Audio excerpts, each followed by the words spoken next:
morning, friends. Today we're going to continue the fall transition.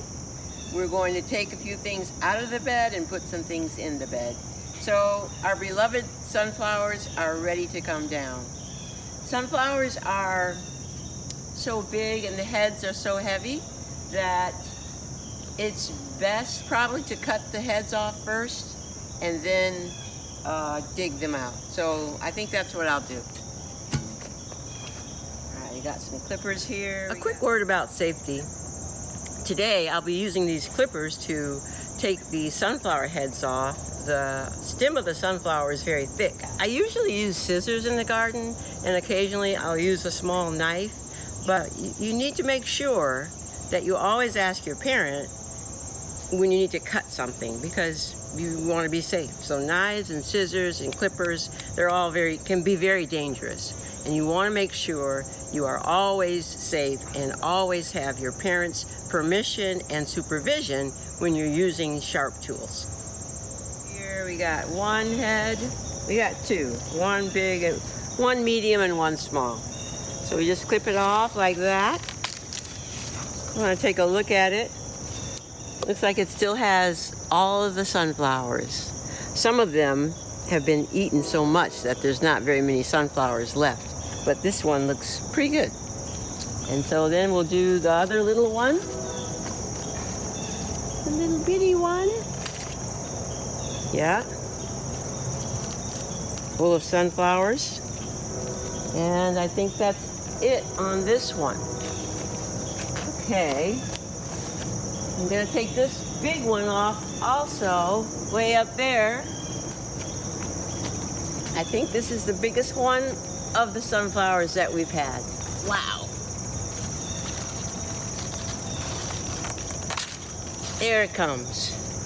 They weigh a couple of pounds, so it makes it easier if I take the heads off to get the sunflower head off first. So as you can see, the birds have probably been eating this. And we do have a few sunflowers left, so that's great. All right, so now we're going to dig out the roots. All right. Surprisingly, the sunflower, hey, what are you doing? Surprisingly, the sunflower's roots are not that deep, but they are mini. So you'll see in a second.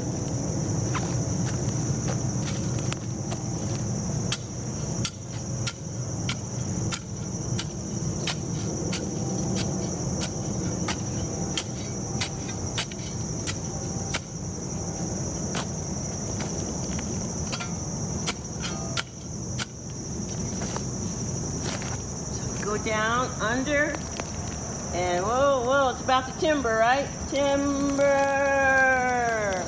Woohoo! Yeah, look at that. Oh my goodness. So, you see these roots here? When you take a plant out of the ground, you don't want to take all the dirt with it. So, what I like to do is knock off the dirt as much as I can. Sometimes you can just do it with your hand when you hold the plant in your hand. But because this one is so heavy, I'm gonna get a head start by doing it like this. Now I'll pick it up and see if I can get the rest off by hand.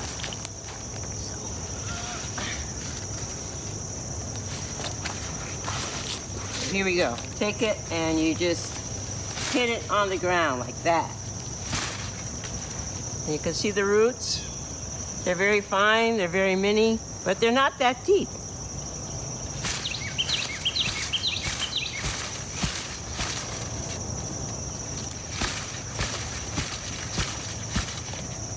And that's it. Next, I'll do some planting.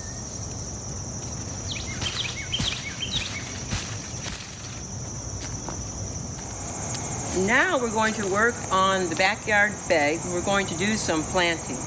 The sunflowers are gone. Oh, I loved watching them grow so much, so I'm going to miss them. So we have more space now for other plants. And one of the things you want to do when you do your next planting or your next season's planting is maybe lightly open up the soil. You don't really necessarily want to disturb it too much. But so I just take my shovel and put it in and kind of do this. And I already added compost a couple of weeks ago so that it had time to kind of go into the ground. Compost is very rich soil, basically. And I make my own compost here in the yard, which I'll show you one day soon. But you use vegetable scraps, food scraps of all kinds, and leaves to create a soil that is very rich and full of worms and microorganisms that help to feed and create a healthy soil. So I have already added that here. So in about 2 minutes, all these zinnias you see, all the flowers, they're coming out very soon. In the meantime, we're opening up the soil to give it some air. Okay, so we're just giving it some air and fluffing it up a little bit. And it doesn't take a lot.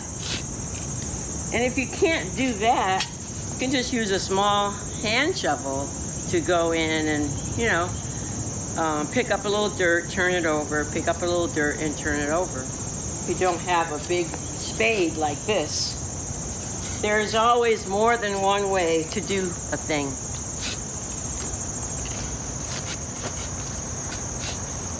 All right, so that's it for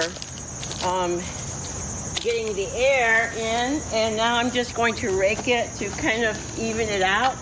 When you even out the soil, it helps when you water or when it rains, it helps keep the water from going down in a pool. If you have an area that's too deep, the water will all go to that place. So you want to keep your ground as level as you can, So you just take a rake. You can even use a little hand shovel sometimes, whatever you have. Your hands. Hands are great tools to level out the soil and make it look nice and make it ready for the plants. Okay, so that's about it.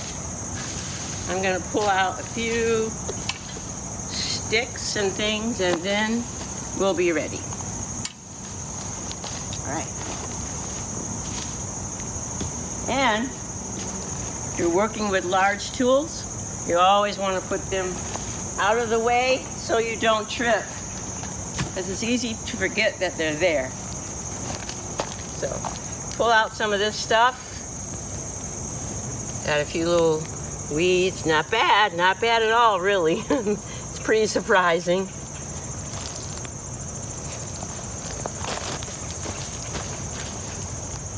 And then we're going to put the plants in.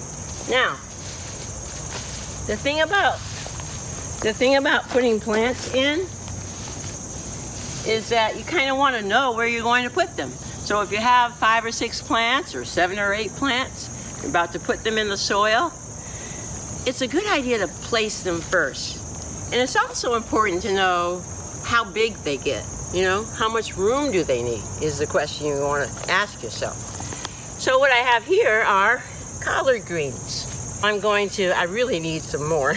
So I'm not going to use all of the space. So I'm going to hope that I get some more in a few days.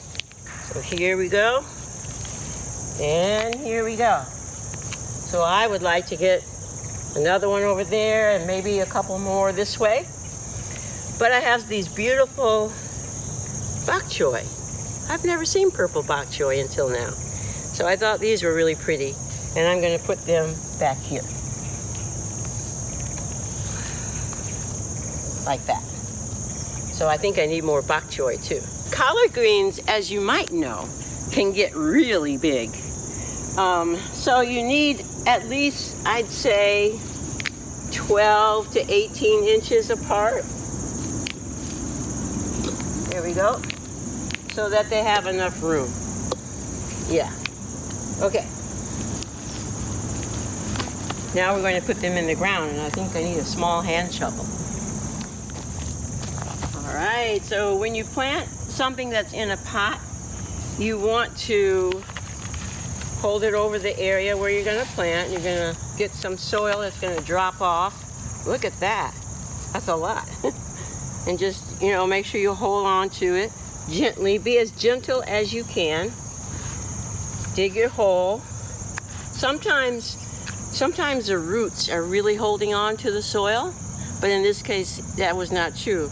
But when they're holding on to the soil, you have to make a bigger hole. So the hole for this is going to be very small. So you don't have to worry about that. Put it in. If it's really hot outside, it's really a good idea to actually water the hole first, then put the plant in. But it's not so bad today, and maybe over the next couple of days it'll be kind of cool in the morning and in the evening, so I'm not too worried about the plant, you know, getting enough water. And that's it. So I'll do the rest and see you later.